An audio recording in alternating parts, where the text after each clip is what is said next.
What if Sega was a failure? I wonder. That's a pretty interesting question. I mean, yeah, you might be more interested to know what would have happened if Nintendo was a failure. But I think this is a very interesting question too. While it wouldn't have had a very immediate effect, I think it would have had an excellent knock-on effect. Or maybe a not-so-excellent knock-on effect. Sega were actually very prominent in the video game industry, and while they certainly weren't the best company that were around, they were certainly the most influential. It was them that pushed Nintendo to make the Super Nintendo Entertainment System. And because of that, we got a lot of great consoles. We got a lot of great games that came out for those great consoles too. So what would happen if Sega weren't around to spread that influence that they had? Well, you know where we're going with this. Straight back to 1982 when Sega released the SG-1000. And something you need to notice about this is that Sega didn't actually get it right the first time at all. In fact, they failed horribly with this system. For two reasons. One, the SG-1000 was simply one of those Atari 2600 clones. What I mean by this is that it was a system that you could play arcade games on the home console from. In short, the SG-1000 was a failure because not many people saw a reason to buy something that they already could get in the arcades for a much lower price. And then Sega tried again. They released the SG-1000 Mark II 2 years later in 1984. And this was actually more of a moderate success. However, it was still being held back by something. That something was a console called the Famicom, made by a Japanese company called Nintendo. And because of this, even though the SG-1000 Mark II still was a good console, it wasn't getting anywhere because it was stuck behind a much better console. Because of this, Sega felt they'd have a better chance of selling the system over in Europe and North America, and for the most part they were right. The Master System did sell better, but still didn't sell very well. And all because of the same problem. Nintendo were there first.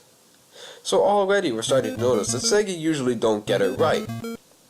I mean, they got it wrong a load of times in the real events.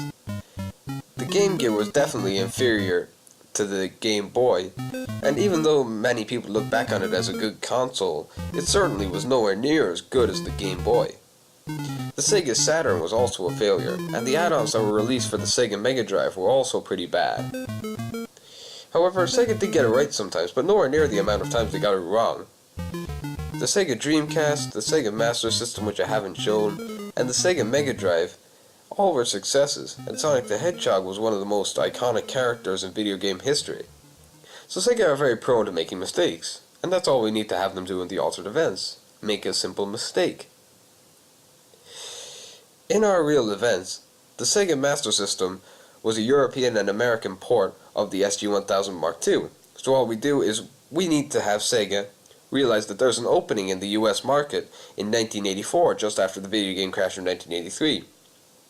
Therefore, Sega is rushing to get a console out in this market to capitalize on the industry and therefore set up a monopoly. However, Sega don't have the SG-1000 Mark II ready to be ported yet. So instead, they go for their earlier console, the SG-1000, which was already unpopular in Japan, which wasn't hit by the video game crash at all. So imagine how unpopular this console was going to be in an industry or an environment that simply hates video games because of a bad assumption they've made. So, in short, the Sega Master System is a failure. Sega, at this point, declares bankruptcy. And now, we're off to a start. Now, in the real events, this is around the time when Nintendo have already capitalized on the industry and Atari and Sega arrive a year later trying to compete. But now, Atari are all that stand in the way of Nintendo and the US video game market. And nothing much is going to change. Nintendo are still going to dominate Atari in the same way they did in the real events. I mean, look at what they have compared to what Atari have. Atari have a foul reputation and just a few arcade classics, whereas Nintendo have innovation and those same arcade classics. They have all the third-party support. So in short, it's just going to be so difficult for Atari to succeed, they may as well not even try. But now the question remains. Nintendo are all alone in the market, similar to the real events of the third generation. But who's going to tackle them now?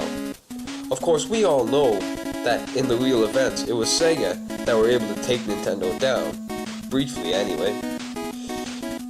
But now, there's no real reason for Nintendo to release a fourth console. They don't need one. Because this console is doing just fine as it is, and because of the iron grip that Nintendo have on the video game industry, no one is going to try and tackle them. It's going to be too hard. Or is it? What about Atari? Can they do something to knock Nintendo off their perch? What about consoles that got released in the future? Would they even be released in the future without the help of SEGA? All these questions and more will be answered next time. I've been the man with the plan. Thank you for watching my video.